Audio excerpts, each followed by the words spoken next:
depuis la sortie d'Égypte, il est clair pour le peuple juif qu'il y a deux façons possibles de mener le monde.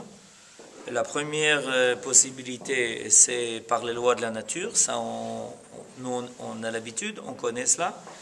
Et la deuxième possibilité, c'est par les lois du miracle.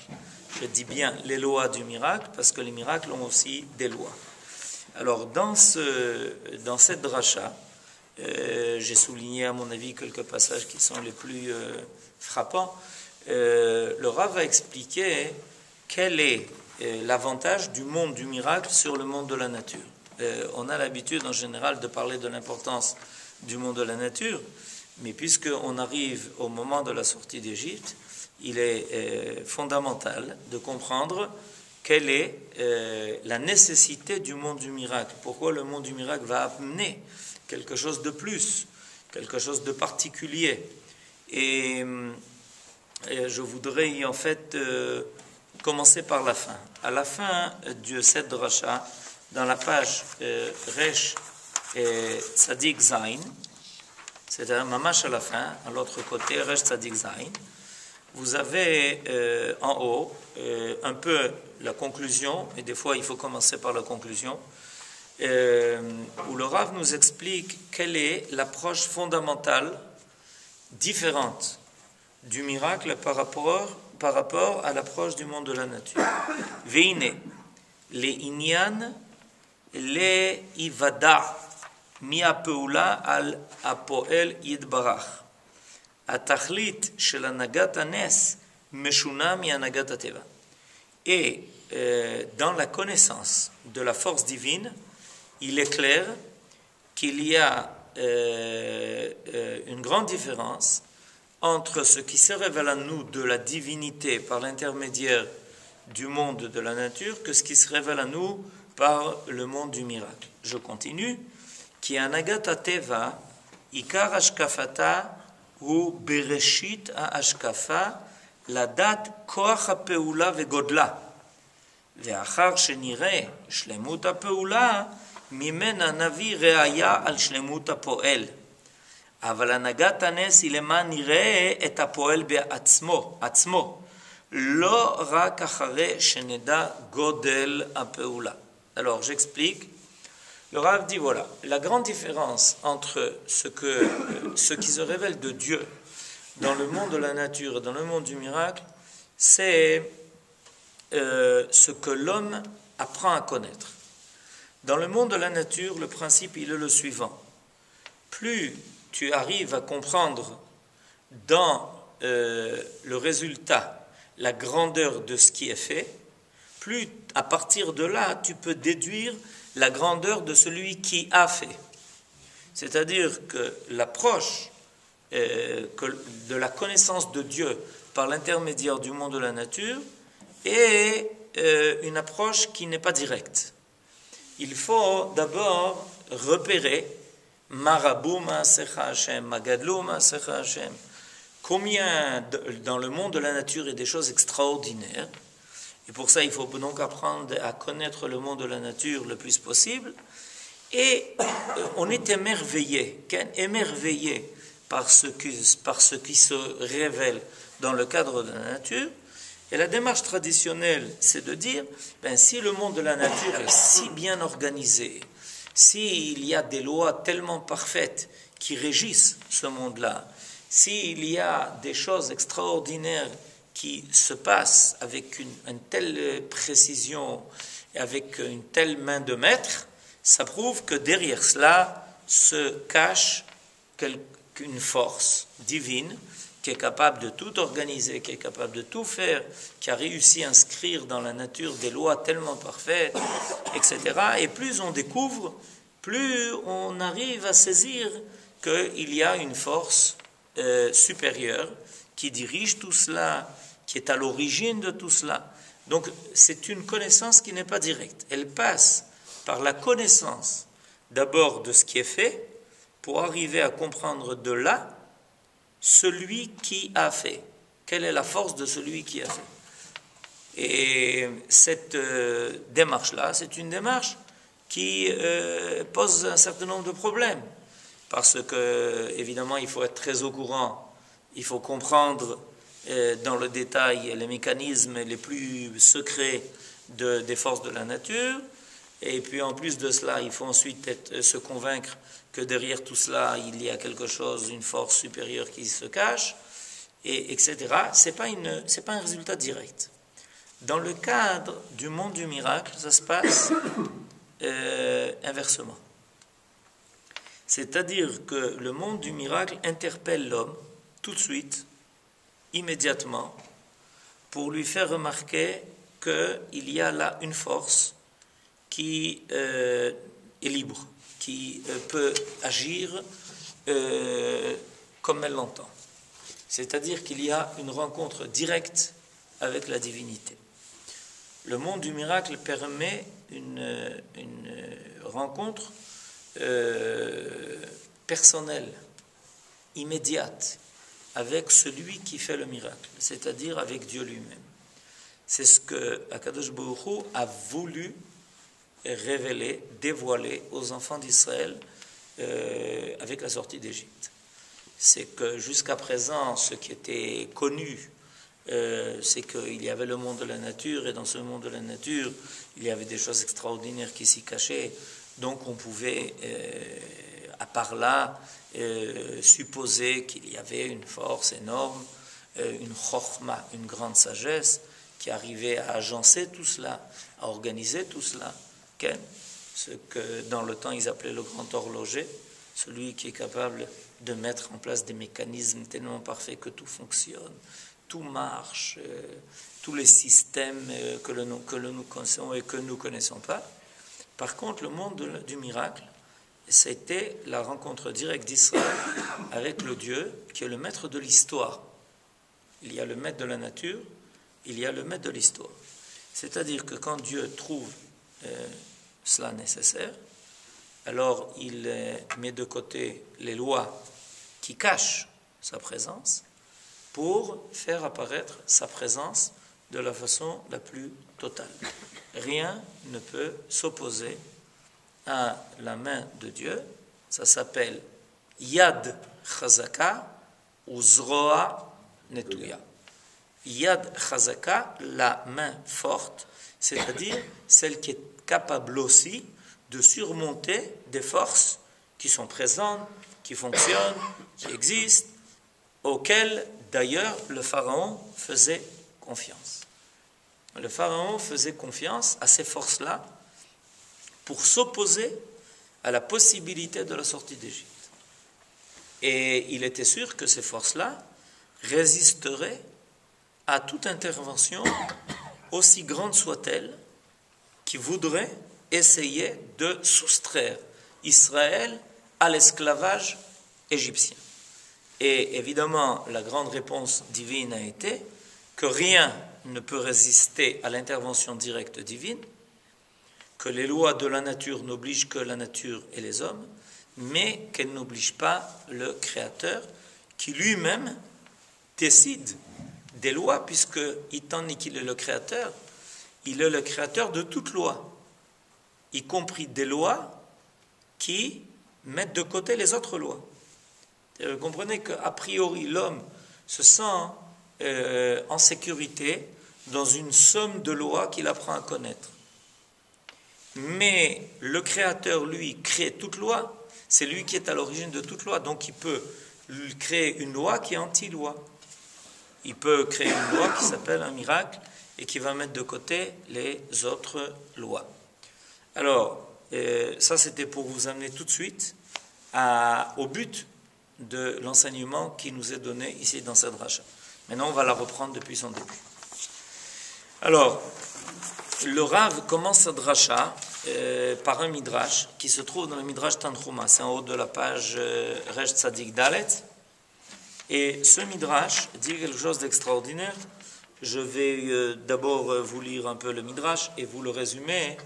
Et vous allez comprendre finalement ce que le midrash va faire apparaître grâce aux commentaires que le Rav va donner de cela.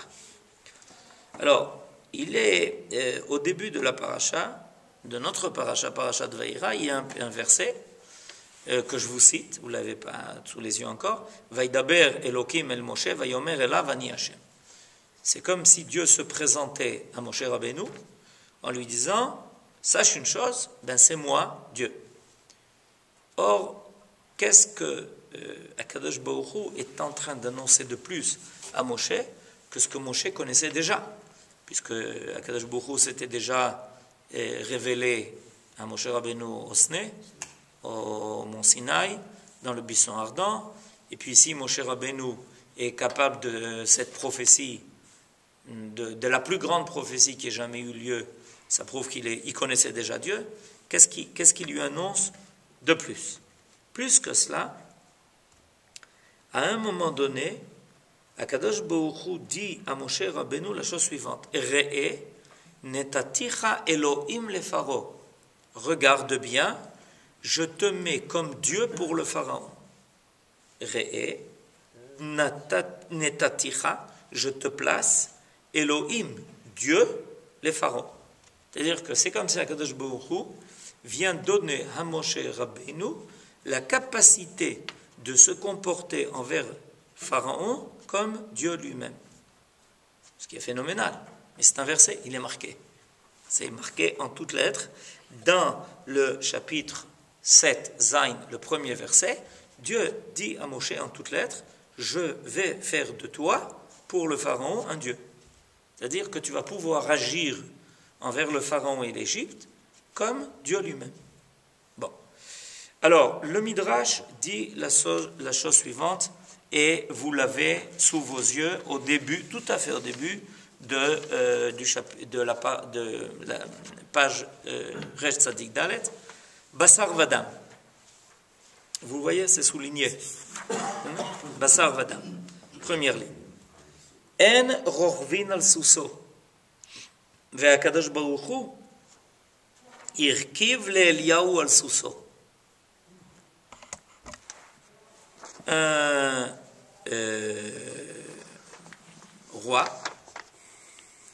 roi, homme, une des marques de sa royauté, c'est qu'on n'a pas le droit de chevaucher sur son cheval.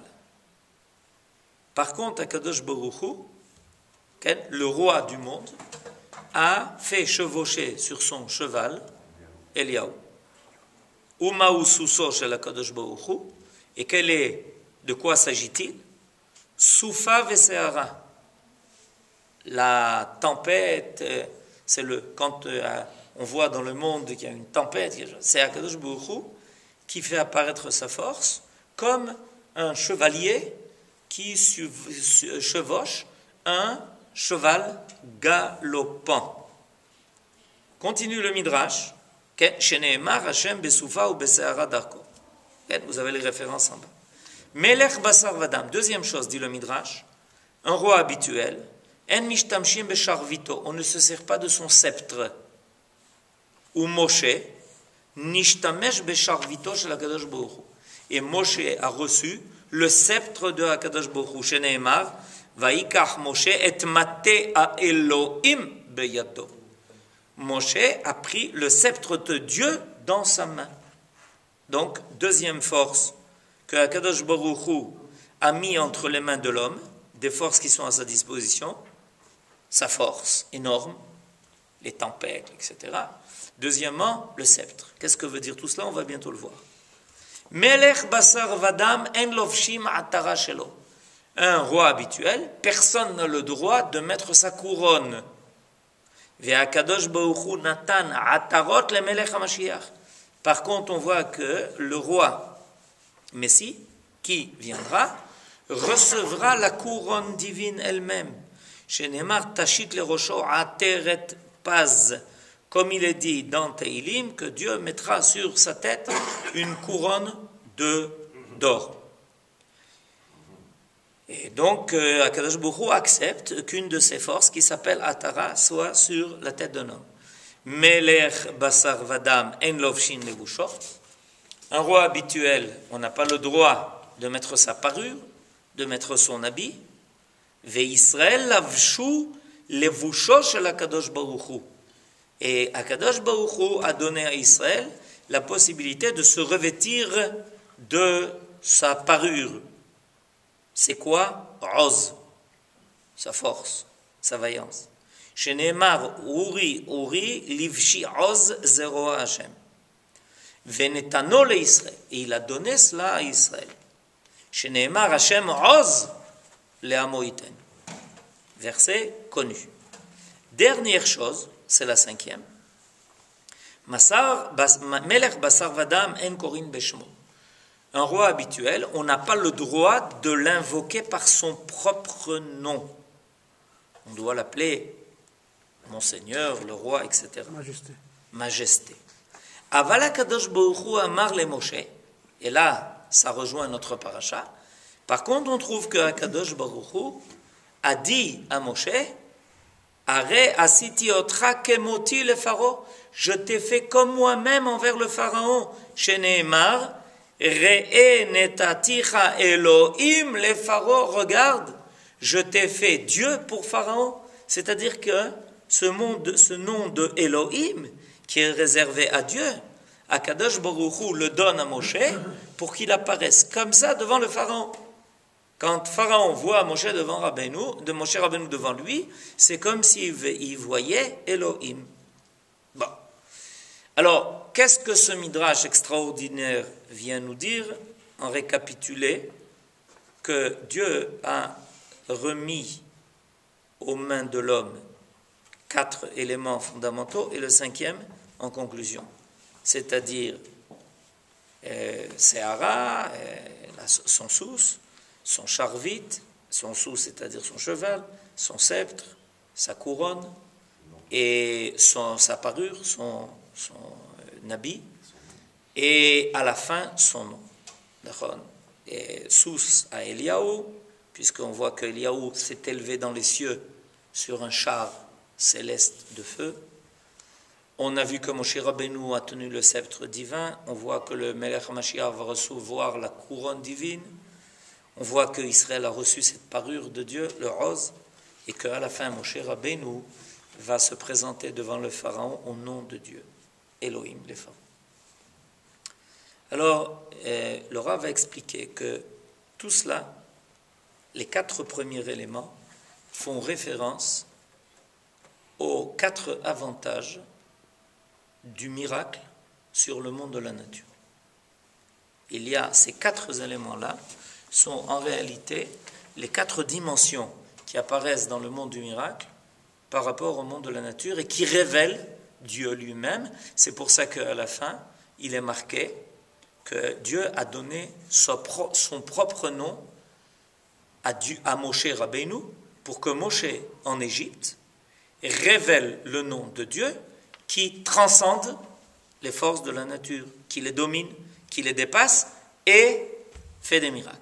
C'est Moshe qui apparaît en Égypte dans toute cette grandeur qui va bousculer toutes les forces de la nature par les 10 plaies et ça va se terminer finalement par la traversée de la mer Rouge où définitivement on va entendre de la part des Égyptiens, du pharaon lui-même, Mi chamocha ba'elim Hashem, mi kamocha ne'edar ba'kodesh. C'est-à-dire que moi, le pharaon, maintenant je reconnais, contrairement à ce que je pensais, que Dieu n'est pas soumis aux lois, que je croyais imposer à tous, y compris à Dieu lui-même.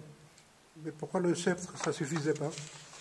Alors maintenant, on va apprendre donc quelles sont les 4 dimensions du miracle. Alors, le Rav explique. Prochain paragraphe, ça vous est souligné.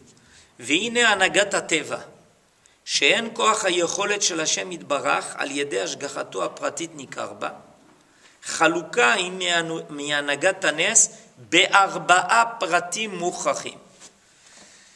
On voit que dans le cadre de la nature, on ne peut pas repérer en dévoiler la providence divine.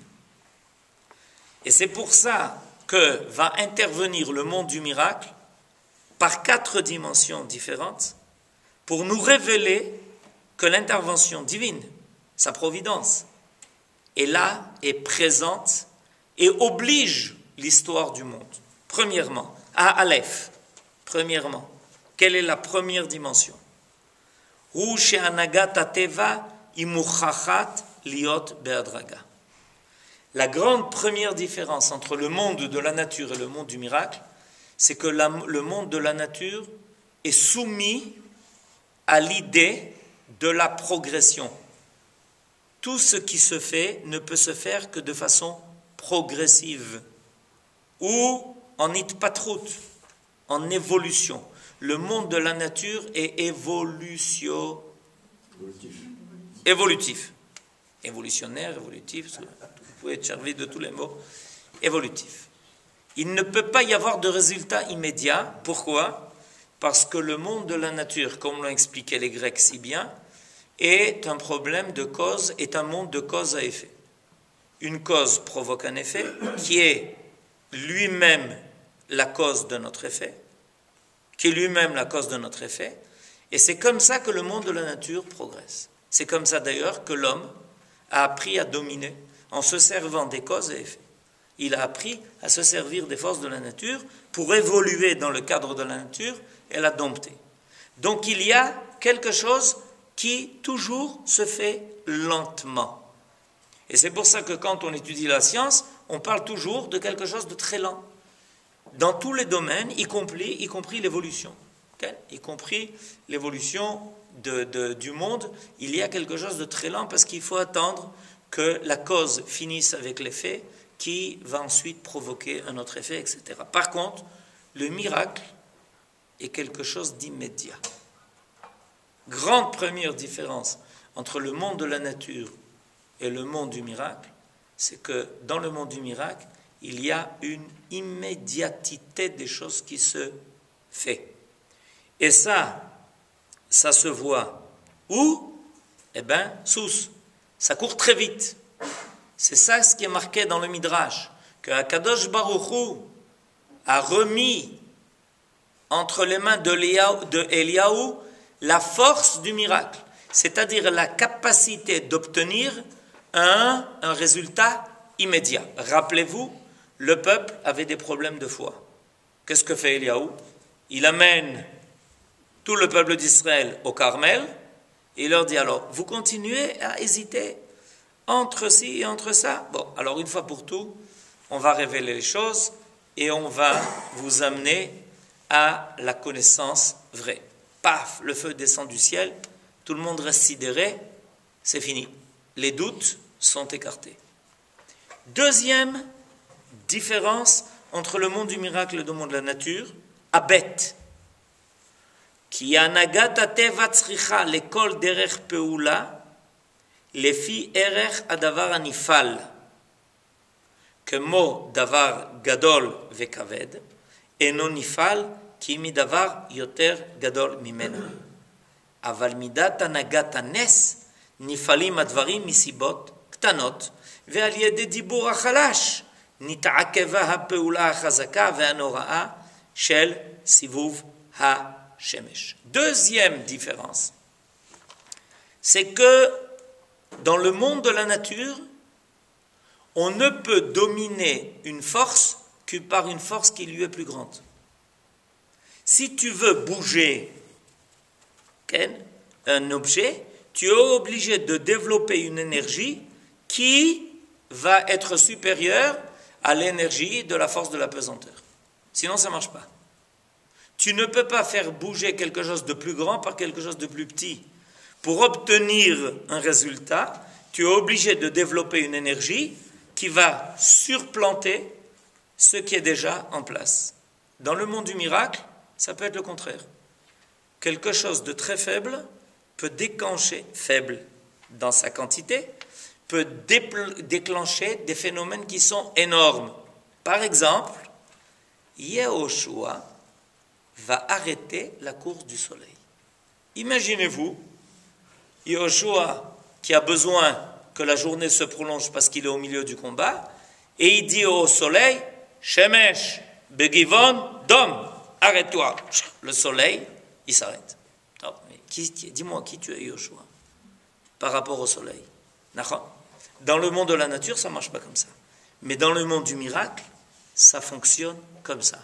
Qu'une force qui est petite, est capable de dominer quelque chose qui est énorme. Et cela, on va le dévoiler plus tard, quand à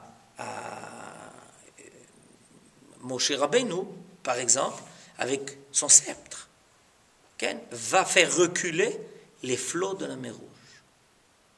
C'est pas évident. Imaginez-vous. Et pourtant, grâce à cela, Moshe Rabbeinu, un homme, il déplace une mer entière. Donc, au niveau du miracle, on n'a pas besoin de fournir une énergie énorme, une force de monter qu'on est le plus fort. Parce que dans le domaine du miracle, des petites choses déclenchent de grandes choses. Troisième différence, en haut de la page Resh Tzadikeh, Hagimel,